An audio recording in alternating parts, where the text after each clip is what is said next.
All right, let's talk about mummies. I know you think you've seen it all in the movies, but trust me, the real story is so much bigger, so much older, and way more interesting than anything Hollywood could dream up. So, let's get into it. So, quick experiment. When I say the word mummy, what's the first image that flashes in your mind? I'm guessing it's probably a tall, dusty figure wrapped in bandages, maybe lurching forward with its arms out, right? Yeah, it's a classic, for sure. But that image? That's not even half the story. The truth is a sprawling, global saga that stretches back thousands of years. It's about science, belief, and this universal human desire to live forever. So let's peel back those bandages and see what's really underneath. Okay, first things first. We have got to separate the movie magic fiction from the really incredible facts. And that really starts with one simple fact. Mummies are not just from Egypt. Not by a long shot.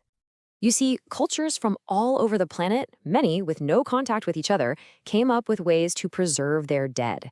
We found them high in the mountains of Peru, deep in ancient tombs in China, and even preserved in bogs across Europe. It was this truly global practice, which is just amazing when you think about it. And we're talking about something seriously ancient. The oldest mummies we know of are over 7,000 years old.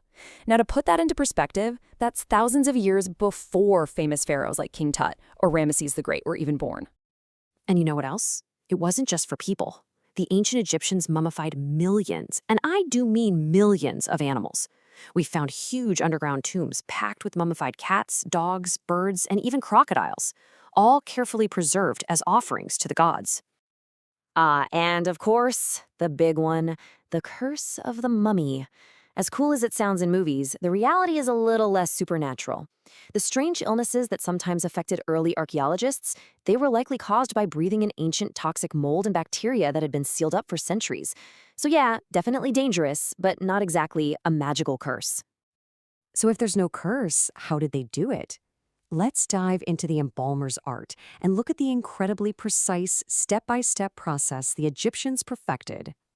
Okay, the Egyptian method was a serious operation. First, and this is wild, they'd use a long hook to pull the brain out through the nose. Then they remove the internal organs, but they'd leave the heart since they believed it was the center of a person's intelligence and being. After that, the body was completely dried out, wrapped in hundreds of yards, that's hundreds of meters, of linen strips, and finally sacred spells were written on the wrappings to protect them on their journey. Now, the secret ingredient for all this was a special salt called natron. Think of it like a super-powered dehydrator. It would pull every last bit of moisture out of the body, and that's what stopped the whole process of decay right in its tracks. And that really gets to the whole point of it all. This wasn't just a physical procedure, it was a deeply spiritual one. The Egyptians believed that by preserving the body, they were ensuring the person's soul, or ka, could find its home again in the afterlife. Those spells were like a magical GPS for the soul. Okay, so let's fast forward to today, because these ancient people are giving us some of the most incredible lessons about our own history, thanks to both Mother Nature and modern science.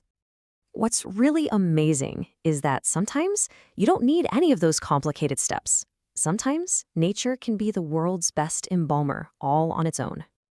Yeah, it's called natural mummification. If the conditions are just right, like in the freezing ice of a glacier or the super dry air of a desert, a body can be preserved almost perfectly with no human help at all. And whether they were made by people or by nature, these mummies are absolute treasures for scientists. We can now carefully extract DNA from them, and from that DNA we can figure out what they ate, what diseases they had, who they were related to. It's literally rewriting history. The level of preservation is just staggering.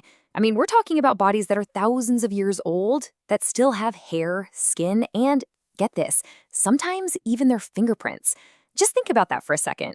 A fingerprint, reaching out to us across thousands of years. It's incredible. So when you boil it all down, what does it all mean? Why are we still so fascinated by these ancient people? Why do they matter so much? Well, it's because mummies are not monsters. They never were. They are time capsules. Every single one was a person with a life and a story, and they carry the secrets of their world with them. You see, more than any ancient pot or crumbling wall, mummies give us a real physical connection to the past. They let us look, quite literally, into the faces of people who lived thousands of years ago, and that helps us understand our own human story. And the best part is, we're still learning. With every new discovery and every advance in technology, we learn a little bit more. So you just have to wonder, what other incredible secrets are still out there, just waiting to be unwrapped?